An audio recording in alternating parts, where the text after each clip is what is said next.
কোরবানি দেওয়ার সময় সুদের সাথে কোনো কোরবানি নাই, ঘুষখোরের সাথে কোনো কোরবানি নাই, হারামখোরের সাথে কোনো কোরবানি। যদি সলিড ব্যক্তি না পান, যদি একবারে কাউকে বুঝে না পান, এরকম দরকার হলে নিজের বাগের টাকা একটা ছাগল দিবেন। তারপরও সুদি ঘুষিদের সাথে, এই হারামখোরদের সাথে কোরবানি দেওয়া যাবে?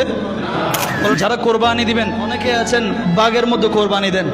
তো আমি বলবো, আপনি যার সাথে বাগি দিবেন সে ইনকামগুলো কোথায় থেকে করেছে, তার ইনকাম কি সুদের টাকা নাকি ঘুষের টাকা, তার ইনকাম কি হালাল টাকা, সেটা আপনি আগে দেখবেন।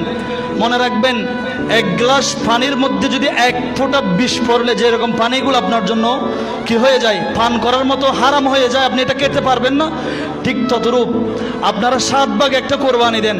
7 ভাগের মধ্যে 6 জনের ইনকাম হালাল, একজনের ইনকাম যদি সুদি থাকে, একজনের ইনকাম যদি ঘুষ থাকে, একজনের ইনকাম যদি হারাম থাকে, 7 জনের কোরবানি বরবাদ।